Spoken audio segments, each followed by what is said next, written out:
Boa noite. Vamos abrir para Zacarias capítulo 12, versículo 10. E sobre a casa de Davi e sobre os habitantes de Jerusalém derramarei o espírito da graça e de súplicas. Olharão para aquele a quem o traspassaram, pranteá-lo-ão como quem pranteia por um unigênito, e chorarão por ele como se chora amargamente pelo primogênito.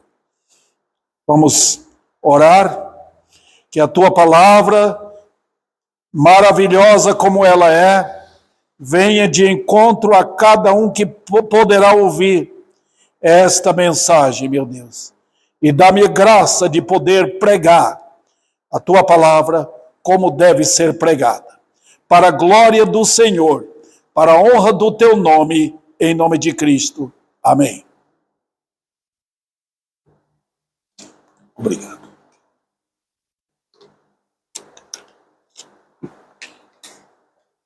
Vou pregar sobre o pranto ao pé da cruz. O pranto ao pé da cruz.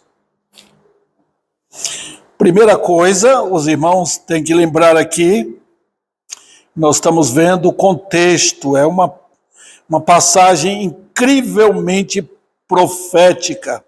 Aliás, o livro de Malaquias é exatamente o livro que Deus trata diretamente com os judeus. Tá? E aqui está uma promessa. Parece que muitos veem esse texto aqui como se fosse para a segunda vinda de Cristo. Eu não vejo assim. Eu vejo aqui como uma promessa para a obra de salvação que viria após a morte de Cristo na cruz. Tá? Os judeus foram aqueles para quem Jesus veio. Lembra que fala lá em João? Veio para o que era seu e os seus não receberam.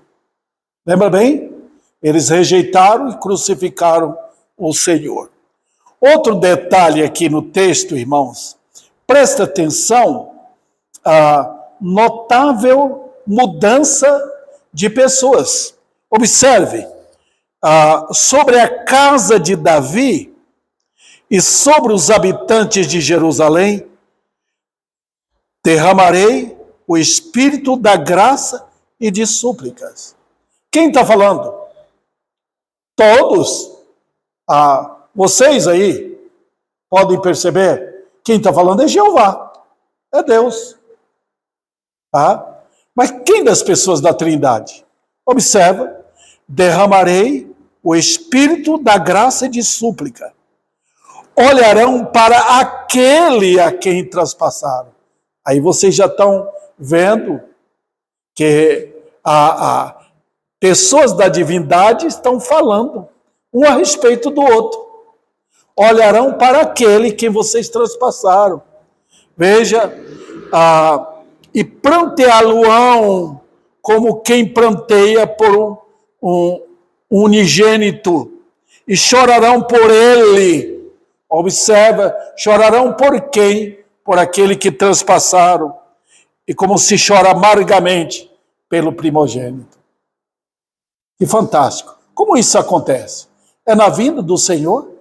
Haverá um derramamento de graça em Jerusalém? Não vejo isso. Para mim é o que aconteceu no dia de Pentecostes. É o que acontece hoje quando Deus derrama o espírito de arrependimento.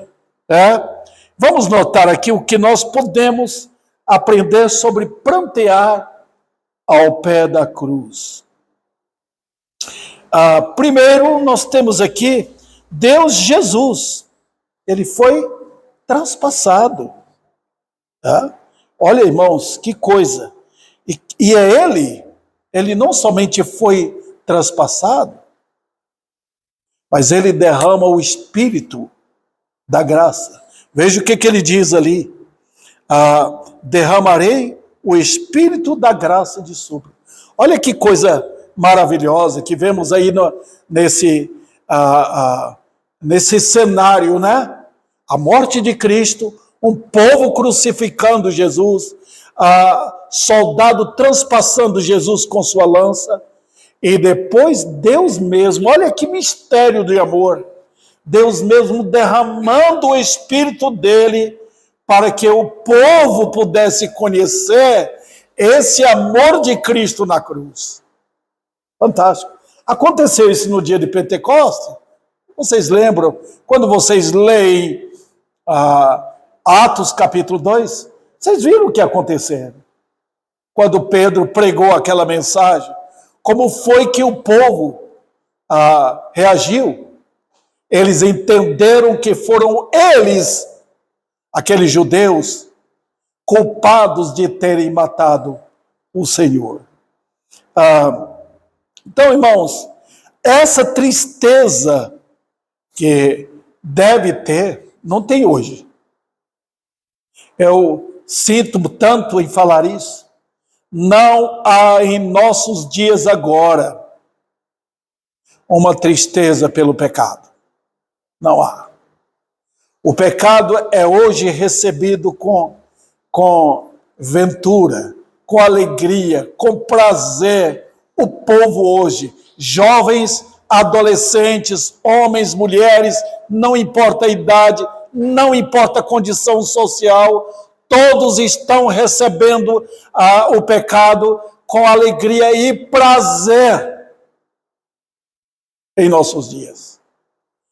Então, queridos, diante de um fato desse que nós vemos aqui em Zacarias, é claro, é perceptível que nós precisamos desse derramamento do Espírito.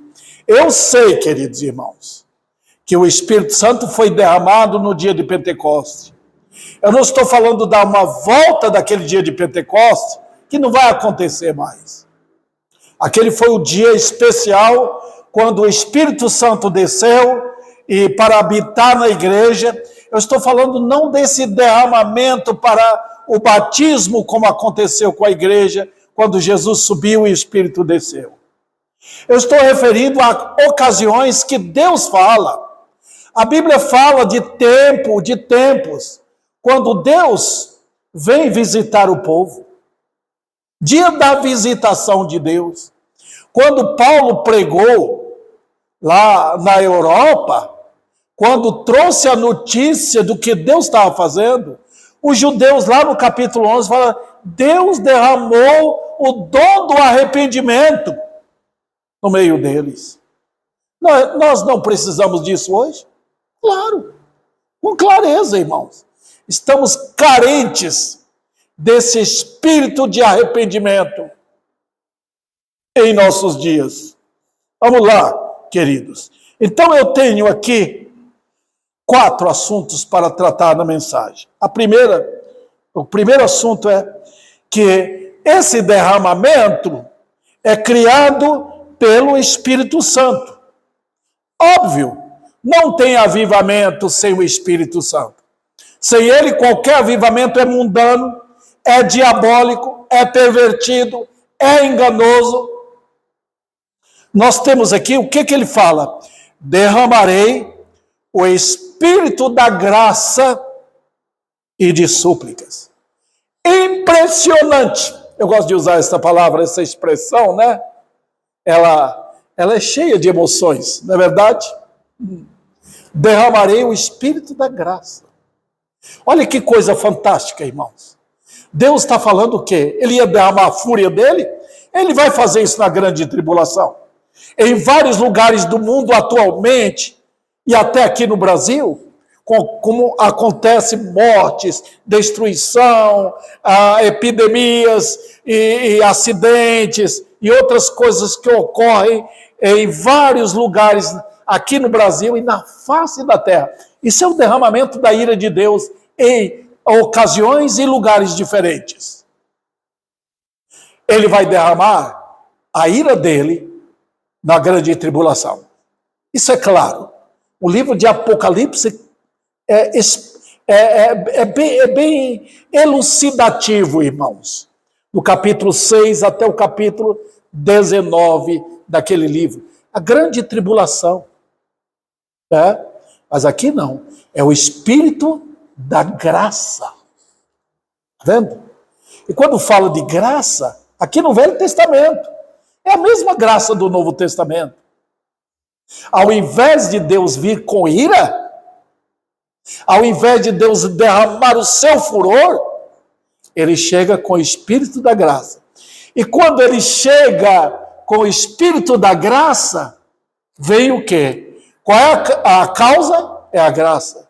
Qual é o efeito? Súplica. Veja aí, os irmãos estão percebendo? Então, quando falo de graça hoje, não tem nada a ver com a graça bíblica. Quando Deus derrama o Espírito da graça, vem o Espírito de súplica. Está vendo? Deus derramando a graça e homens e mulheres suplicando. Vamos lá.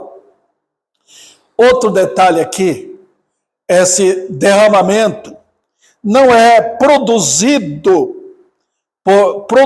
por mera consciência. Às vezes a pessoa está com a consciência culpada.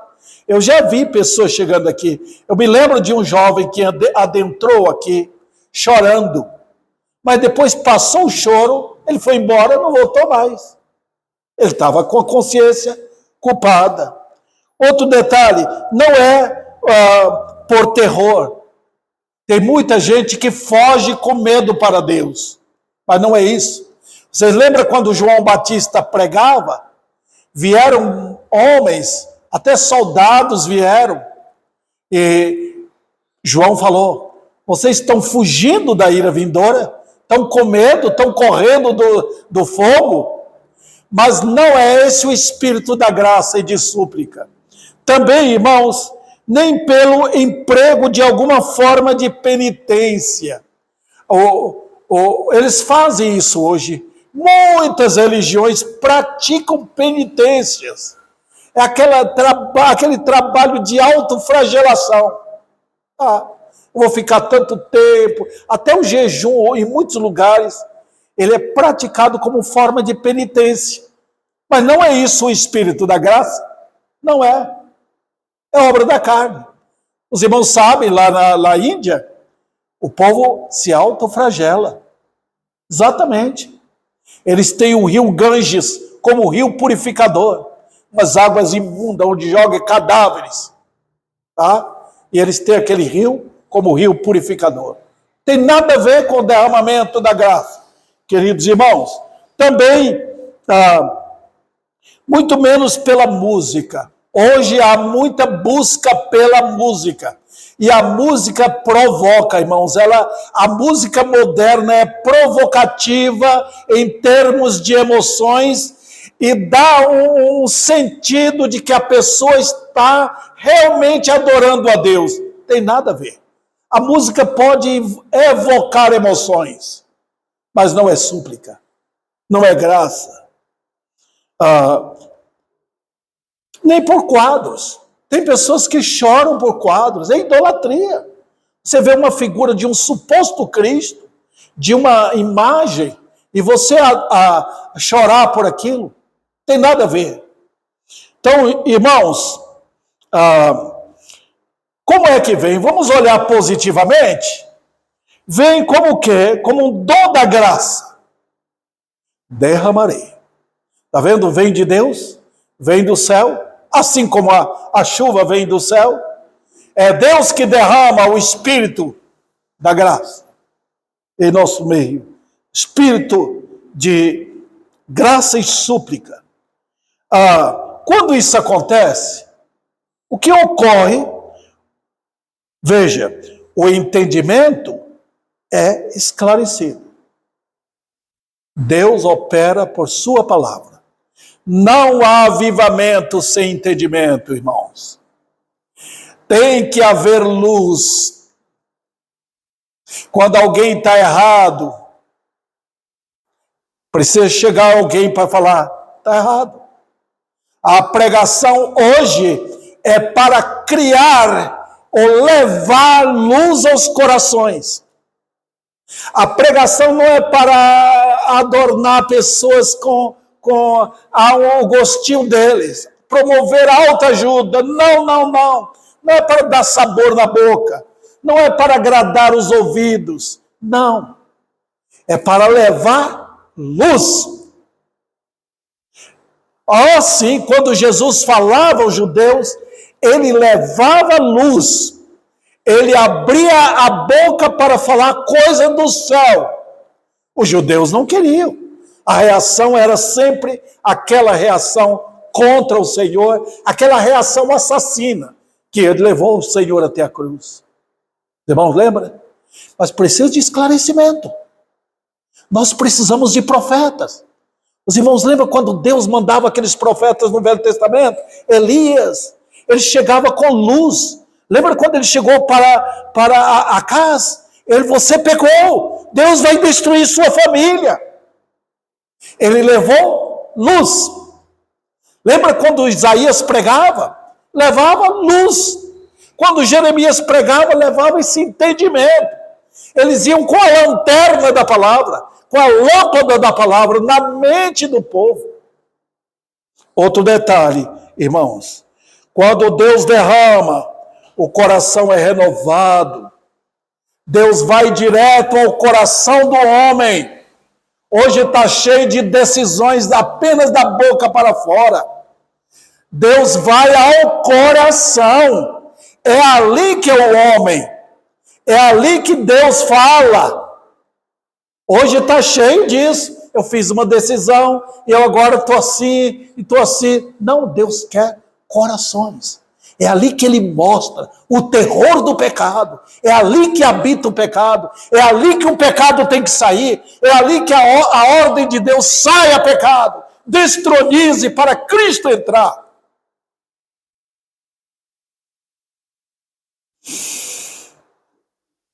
É o ato distinto do Espírito Santo. Ele que opera, maravilha. Eu posso pregar o resto da minha vida, pregar. Mas se não for por obra do Espírito de Deus, não haverá chuva caindo. Não haverá bênçãos. Os pecadores não vão se arrepender.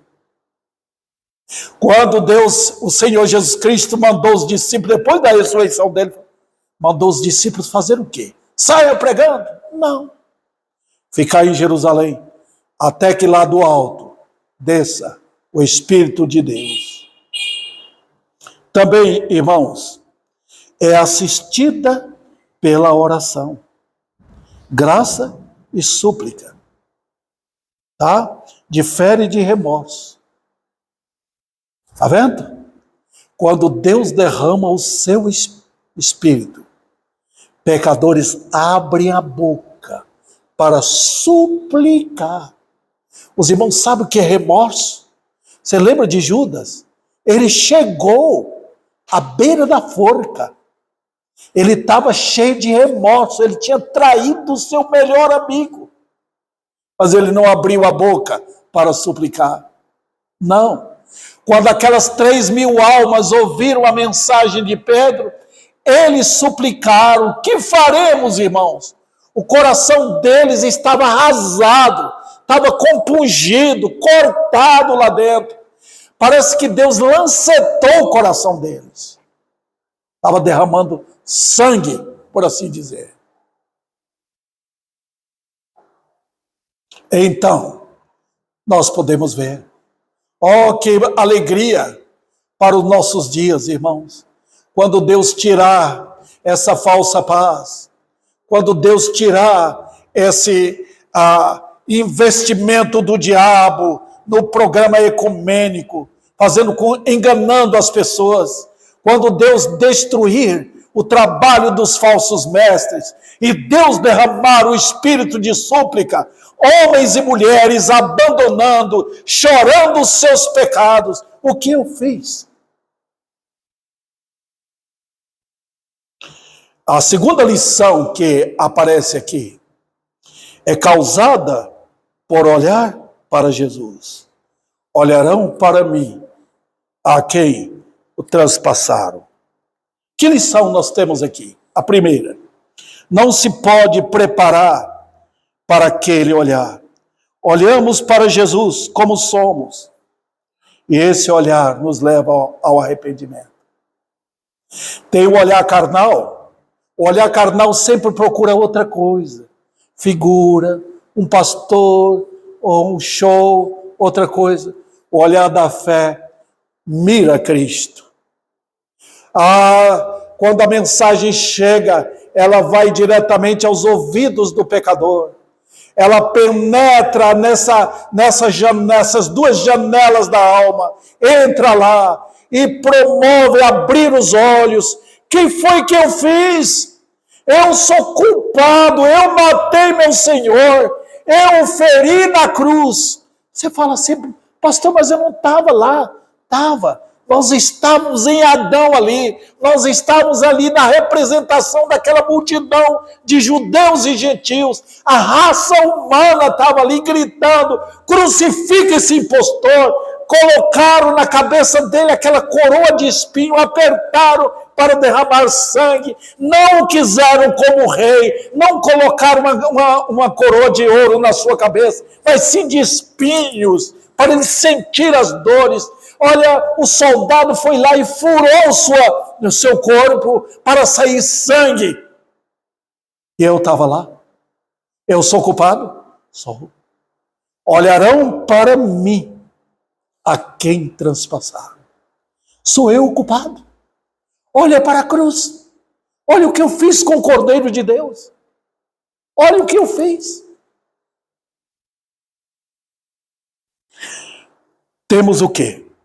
O horrível ódio que o pecado tem contra a pureza.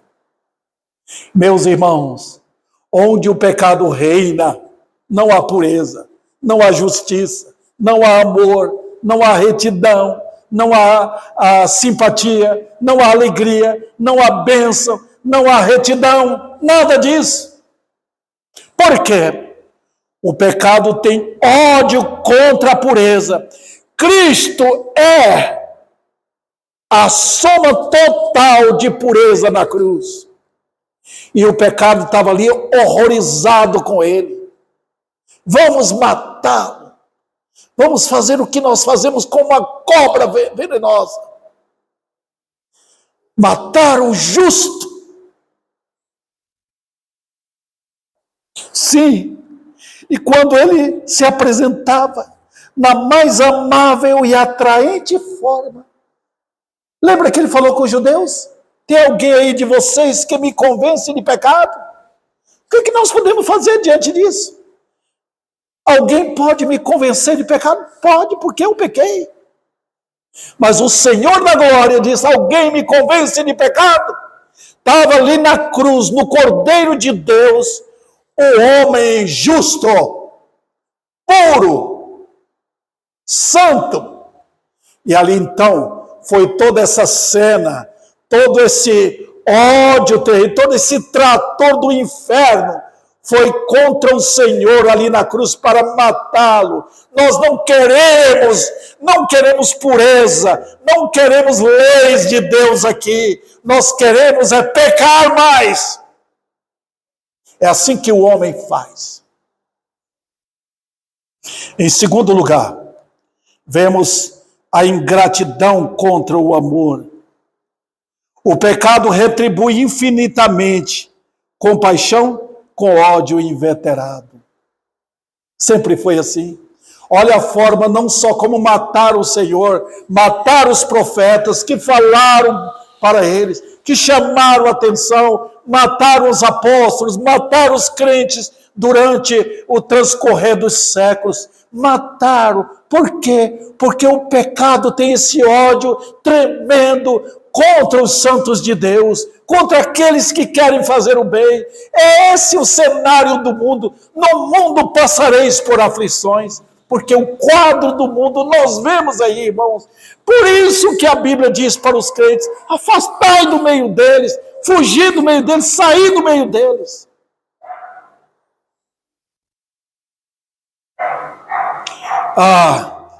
Vemos em terceiro lugar, a aversão a Deus. A aversão a Deus. Oh, se o mundo pudesse matar Jesus, mataria. Saulo saiu procurando, onde está ele? Qual o endereço dele? Onde eu posso achar esse Jesus para matá-lo? O ódio religioso que Saulo tinha contra o Senhor. Agora imagina os políticos, imagina uma família comum, o ódio que tem do Senhor Jesus Cristo. Imagine você, meu amigo, imagina o ódio que eu tinha antes da minha conversão contra o meu Senhor. A cruz representava o meu ódio contra ele. E agora, o homem pode olhar para ele e prantear. Olha que o quadro reverteu, mudou. Ao invés de uma multidão gritando, crucifica, está uma multidão gritando, o que eu vou fazer? Eu sou culpado, eu irei para o inferno, eu matei o justo. Queridos, isso não é brincadeira. Deus castigou Jerusalém por ter matado seu filho. O general Tito invadiu a cidade, matou todo mundo, destruiu o templo. Foi a ira de Deus. Não se pode brincar com o filho de Deus. O homem rico protegeria o seu filho. Não mexa com ele. Você pensa que Deus, o Pai, não protege o seu filho? Lembra que Jesus falou para Judas, há daquele por quem o filho será traído. Está vendo, queridos irmãos? E agora, homens e mulheres brincando com o pecado, satisfazendo no pecado, se deleitando no pecado, vivendo no pecado. Oh, que Deus derrame o seu espírito de graça, derrame para que haja súplica.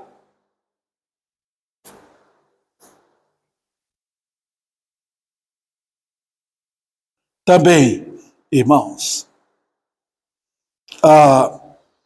vemos o seguinte, é pessoal e particular.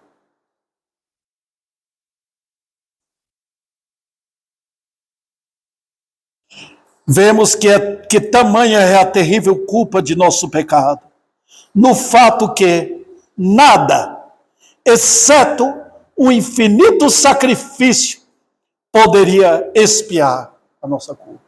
Olha que coisa, quando Satanás pensou que acabaria com o Filho de Deus ali na cruz, ele estava fazendo o sacrifício expiatório mostrado no Velho Testamento. O diabo não pode ver coisas eternas. O homem no mundo não pode ver coisas eternas. O cenário bíblico é aberto apenas para os que têm o Espírito de Deus. Nem os judeus que procuravam guardar a lei não entendiam o sacrifício. Eles derramavam o sangue de animais na ignorância deles. E a cruz? Eles não estavam sabendo que Deus estava cumprindo a Escritura.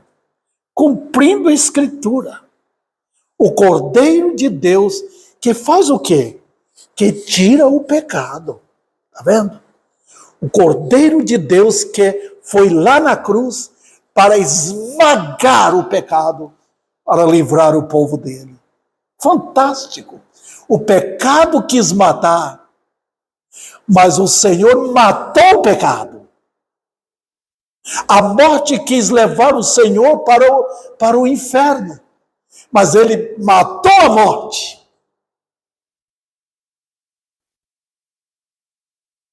Vamos para o terceiro ponto aqui. A principal das tristezas. Qual é? Pranteá-lo-ão como quem pranteia por um unigênito. Os irmãos estão vendo aí? Quais lições temos aqui? 3. A primeira é comparável a uma terrível agonia paternal. Você conheceu alguém que perdeu um filho, o único que tinha? Jacó chorou e passou a vida dele até ver José novamente. Mas foi tempo de agonia e ele tinha 12 filhos. Olha o coração de um pai para um filho. E quando um pai perde um único filho, veja, queridos, pranteá-lo-ão. Olha, o homem chorando por Jesus Cristo. Ele morreu por mim. Agora, a dor é da culpa. Eu matei o meu Senhor. Já imaginou um pai matar um filho? Mas nós cruelmente eliminamos assim, no nosso desejo, o Senhor da glória. É claro que ninguém podia matá-lo. Ele se entregou. Ele que rendeu o Espírito. Não foi a morte que veio. Ele se entregou. Ninguém pode matar o autor da vida. Ninguém. Vamos lá adiante, irmãos. É pessoal e particular. Veja o versículo 12 a 14. Olha, a terra pranteará, cada família à parte, a família da casa de Davi à parte, suas mulheres à parte, a família da casa de Natã à parte, suas mulheres à parte, a família da casa de Levi à parte, suas mulheres à parte, a família do Simeíta à parte, suas mulheres à parte, todas as mais famílias, cada família à parte, e suas mulheres à parte. É interessante como a Bíblia dá um sentido de algo pessoal. Quer dizer, eu não posso fazer, mas ele ilustra aqui como foi ilustrado lá no Egito, quando cada família pegou um bezerro, um cordeiro para si. É assim quando Deus derrama o espírito de súplica. Começa a invadir a vida. Começa a entrar na sua casa. Começa. Tá? De repente, seu marido chora. Seus filhos choram. De repente, você vê as pessoas chegando, chorando. O que aconteceu? Deus derramando o espírito de súplica. O que é que eu fiz? Queridos irmãos, Satanás tem trabalhado com a nova era. Ele tem dito que o segredo é louvor, que Deus fica impressionado com louvor. Não. Joguemos isso fora. Não tem valor nenhum. É como lixo. Volte para a cruz. Volte para o cenário do Calvário. Volte para o Cordeiro. Foi ele que lidou com o pecado. Não foi música, não. Não foi alguém lá na frente dirigindo, não. Nós estamos olhando para quem? Para aquele que está fazendo a música ressoar bem e o louvor? Não. Olhe para a cruz. Cai em pranto, homem e mulher.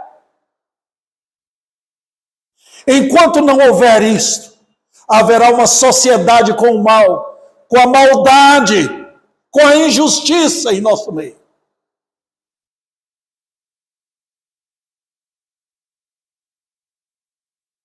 Também propaga-se e é social. Olha o que Deus diz no versículo 12. A terra pranteará. Que fantástico!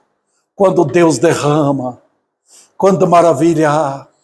Pessoa do norte, do sul, do leste, do oeste chegando, procurando saber quem me poderá salvar? Quem? Quem me tirará do inferno?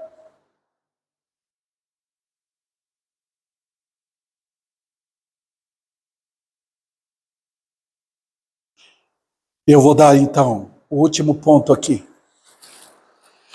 Em si, não é uma purificação pelo pecado.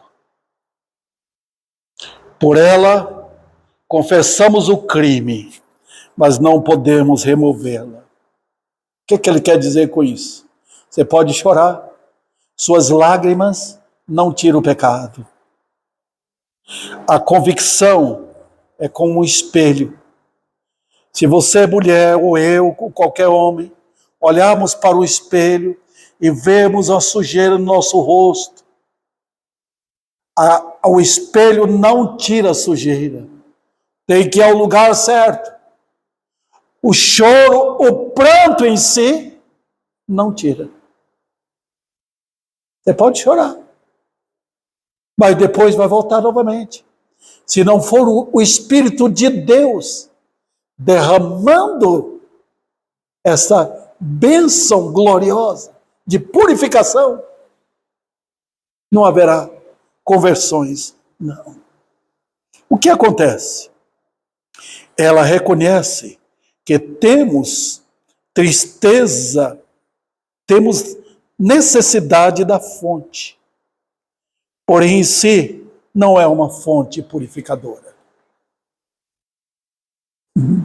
Quando Pedro falou para aquela multidão, ele falou: que faremos, irmãos? Eles estavam como que dizendo: nós estamos vendo a sujeira, nós estamos vendo a maldade, nós estamos vendo que nossas mãos estão sujas, nosso coração também imundo. O que nós vamos fazer? O que vamos fazer? Arrependei-vos e convertei-vos. Noutras palavras, corra para a fonte de sangue. Corra. Em segundo lugar, acompanhe o olhar salvador para Jesus. Acompanhe. Lembra que ele falou: olhai para mim e sereis salvos, vós todos os moradores da terra? Olha, lembra da serpente de metal, que o povo picado pela serpente no deserto, olhava para aquela serpente e era curado? Olha, pecador, olha, nós precisamos da obra da fé, e quem gera isso é o Espírito de Deus. Nós não estamos olhando para a fé do homem porque ele não tem. Ele pode chorar, ele pode se agonizar, ele pode ter medo do inferno, mas se ele não olhar para Cristo, o veneno continua, e ele vai morrer em seus pecados. Olhe para Jesus. Você lembra dos dois ladrões da cruz? Os dois olhando para Jesus Cristo, olhando, pedindo o que o mundo pede. Mas quando aquele homem, pelo trabalho do Espírito de Deus, viu Jesus, viu o Salvador pendurado, ele viu a única esperança aquele: vou correr para ele agora, eu estarei agora caindo no inferno, se eu não correr, me abrigar nele, segurar nele.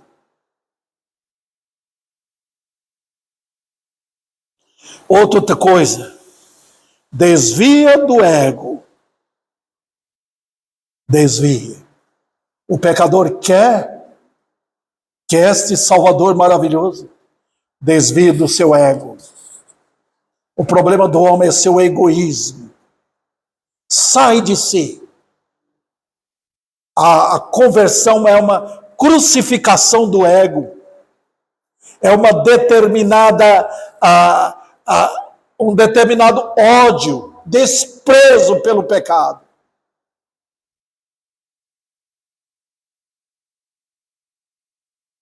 Leva também a Jesus. Nós pranteamos por Ele.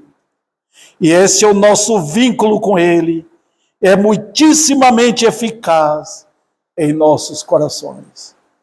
Há um hino que diz: olha para Jesus, contempla o rosto de amor.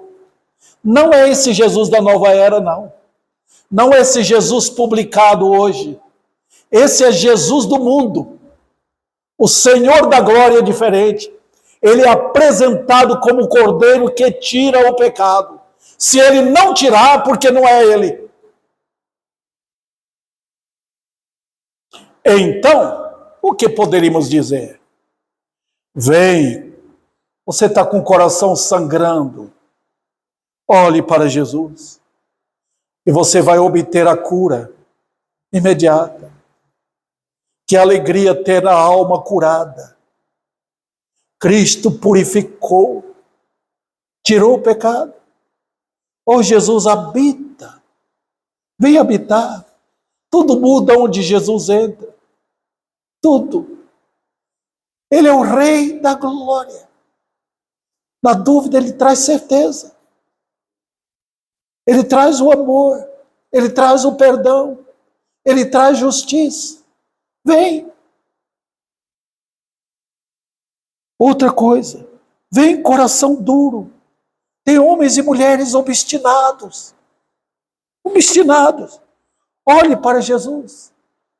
E você vai obter quebrantamento. É impossível olhar para ele sem querer ele. Vem, alma faminta, ele é o pão. Vem, alma sedenta, ele é a água pura para a sua alma. Vem, coração descuidado. A visão de Jesus pode prender a ti também. Vem, há perigo por todo lado. Vem, vocês que estão enganados com as mentiras. Olhe para Cristo, Salvador. E vocês serão salvos.